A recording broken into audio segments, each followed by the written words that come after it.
Cerita dia macam ni.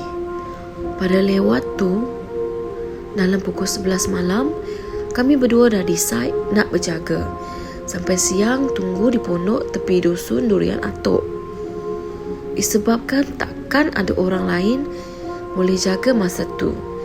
Jadi, on the way je dari rumah ke dusun yang terletak kira-kira 4 km dari rumah, aku bawa motor milik abang aku dan Hairi membonceng di belakang sambil asyik main phone dia. Setibanya kami di dusun, cuma terdengar suasana sunyi hutan yang diiringi bunyi cengkerik yang membingit dingin malam tu. Kami letak barang semua bekal makanan ringan di pondok dan terus berebut tercari-cari durian dari pohon ke pohon. Dan aku dengan Parang sentiasa di sisi. Yalah, kalau ada apa-apa bolehlah buatkan senjata. Yang lagi spoilnya, boleh pula aku terlupa bawa lampu suluh. Nasib baiklah ada bawa phone. Ada jugalah torchlight. Bila dah puas mata melilau tercari-cari durian, dapatlah 7 biji. Kami pun angkut ke pondok. Dan aku pun kupas durian untuk si Hairi yang tak sabar-sabar nak makan katanya. Dah 2 tahun tak makan durian. Mula-mula tu si Hairi ni beria-ia nak kupas durian tu sangat. Tapi nak pegang Parang pun tak reti. Dah tu ditetaknya sekaligus pula. Durian tu jadi 2 bahagian. Dia ingat kelapa ke apa. Nampak sangat ada pengalaman kupas-mengupas ni. Dan aku rabak durian-durian tu. Si Hairi lah yang paling banyak melantak. Sampai 4 biji. Sambil terkemam-kemam hisap biji durian. Dalam mulut macam beruk pula aku tengok. Setelah hampir berjam menunggu, kami lebih banyak bermain phone sambil berteri low warning 10%. Dahlah tu satu-satunya lampu suluh. Durian pun jarang-jarang pula nak gugur malam tu. Jam pun menunjukkan pukul 3.30 pagi. Tunggu punya tunggu, akibat dah terlampau bosan, akhirnya kami cadang nak balik je pagi tu. Sebenarnya dari awal lagi rasa tak senang masa mula-mula masuk ke hutan tu. Tapi aku buat relax je, nak kontrol maco kononnya. Kami pun kemas barang serta durian yang cuma dapat terus dimasukkan ke bako yang ikat tali dan dipikul oleh Hairi. Aku pun start motor. Kami pun berlalu pergi. Bila sampainya di simpang 3, kalau ambil kiri boleh terus ke Pekan, jalan pun ada tar. Tapi kena ambil banyak simpang lagi baru sampai ke simpang kampung aku. Kira jalan jauh lah. Kalau jalan terus masuk ke ladang sawit dan ke kanan, tentulah jalan yang paling hampir ke kampung. Tentulah aku ambil kanan. Tapi jalan tu agak berbatu. Mata aku meneruskan perjalanan dengan mata yang terkebir-kebir, menahan rasa pedih, pasal dan mengantuk.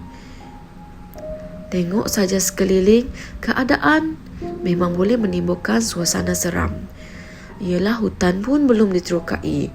Dengan kelajuan sederhana, aku meredah batu-batu sambil ditemani hutan tebal kiri dan kanan.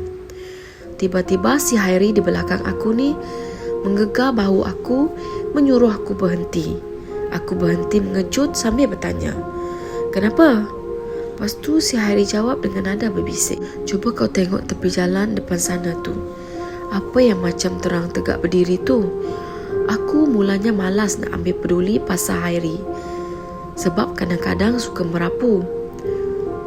Dan bila aku amati benda tu betul-betul, aku kecikkan mata nak fokus pasal bentuk jauh dan aku tak berapa nampak.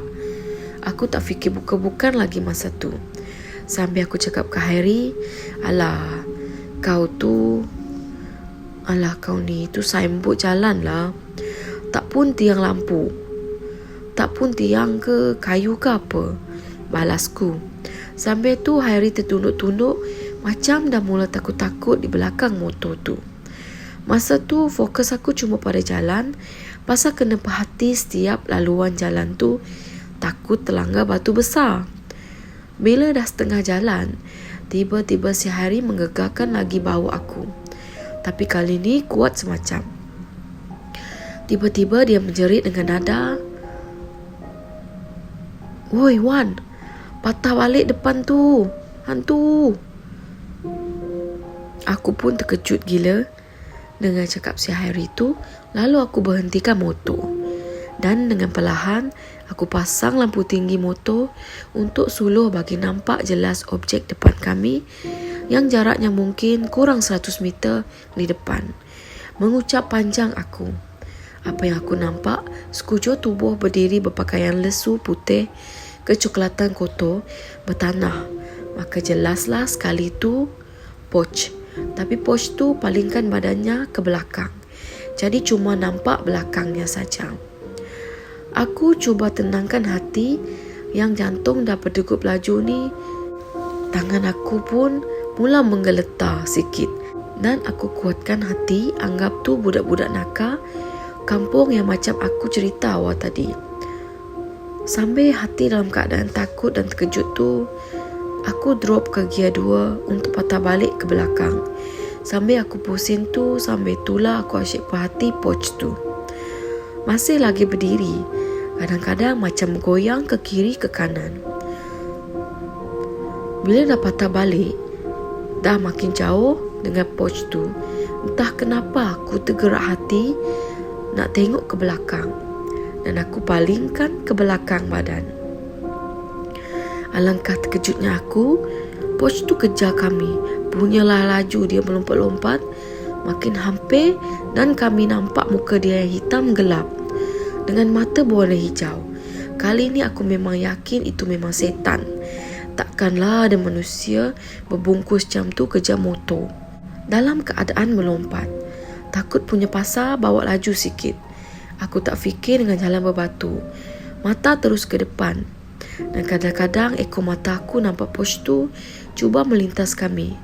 Tiba-tiba si Harry menjerit. Terkejut lagi aku dengan teriakan si Harry ni. Aku terus pecut laju menuju ke pekan. Bila dah sampai jalan tak, aku perah lagi motor. Bila dah masuk kampung orang, sebelum sampai pekan ni, yang dah diterangi lampu jalan, lampu rumah yang terang benderang, barulah Poch tu tak follow kami lagi. Lega aku. Tapi kami tak terus balik. Kami melepak di pekan sampai ke siang hari. Harry cuma diam. Mungkin first time kena kacau rasanya. Oh ya, lupa durian yang dibawa oleh Harry pun dah tergolek entah ke mana bersama bako tu sekali. Takut punya basah lah kan.